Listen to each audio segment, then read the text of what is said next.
శబరిమల అయ్యప్ప సన్నిధిలో ద్వారపాలక విగ్రహాలకు తాపడం చేయమంటే 4.5 కిలోల గోల్డ్ నొక్కేశారు. కంచి వరద పెరుమాళ్ గుళ్ళో బంగారు బల్లి తాపడాల్ని తారుమారు చేసిన కేటుగాళ్ల గురించి కూడా విన్నాం. మహాపచారం అని తెలిసిన దేవుడి బంగారాన్ని మాయం చేస్తున్న కేటుగాళ్లు ఇంకెందరో ఇప్పుడు ఏడుకొండలవాడి సన్నిధిలో కూడా మాట వేశారా? సప్తగిరుల కింద సడేమియా, గోవిందరాజుల స్వామి చెంత గోల్డ్ మాల్, 50 కిలోల బంగారం గాయబ్, 60 కోట్ల రూపాయల సైజ్ కుంభకోణం.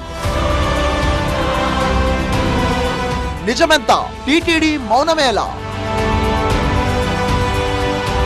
పరకామణిలో చోరీ, కల్తీ నెయ్యి, పట్టు వస్త్రాల కొనుగోళ్లు, ఇలా వరుస పెట్టి అవినీతి ఆరోపణలతో తరచూ వార్తల్లోకెక్కిన తిరుమల క్షేత్రంపై ఇప్పుడు ఇంకో రిమార్క్ పడింది. తిరుపతి గోవిందరాజస్వామి వారి విమాన గోపురం పనుల్లో ఏకంగా 50 కిలోల బంగారం మాయమైంది అన్న ఫిర్యాదుపై విజిలెన్స్ విభాగం ఫోకస్ పెట్టింది.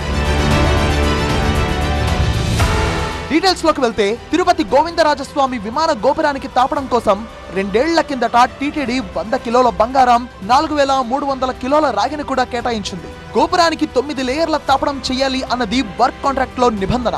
కానీ 2 లేయర్లతోనే ముగించేశారని, మిగతా 50 కిలోల బంగారం దాచేశారని ఆరోపణ.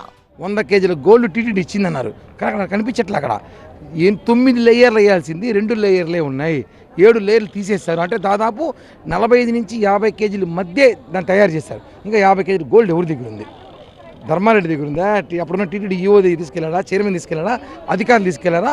ఇవన్నీ బయటపడాలంటే ముందు ఆ జ్యోతి అనే వ్యక్తిని, అమ్మాయిని, ఆ అన్యమతస్తులు ఎవరైతే వర్క్ చేశారో గుడి మీద ఎక్కి పని చేసి వర్క్ చేస్తారో వాళ్ళని అరెస్ట్ చేసి దీనికి సంబంధించి విచారణ అధికారులు అరెస్ట్ చేస్తే విషయం బయటకు వస్తుంది. అప్పట్లో 2 సార్లు ఫిర్యాదులు వచ్చిన చెన్నైకి చెందిన సబ్ కాంట్రాక్టర్లు సయ్యద్ కరీం, రహమతుల్లాలను అరెస్ట్ చేసి కేసును నీరుగార్చారని, కుంభకోణంలో టీటీడీ మాజీ చైర్మన్ వైవి సుబ్బారెడ్డి, మాజీ ఈవో ధర్మారెడ్డి పాత్ర ఉందని సీరియస్ ఎలిగేషన్లు పడ్డాయి. తాపడం చేశామంటున్న ఆ 50 కిలోల బంగారమైనా నిజమైందేనా, లేక అది కాకి బంగారమా అంటూ కొత్త డౌట్లు వచ్చాయి.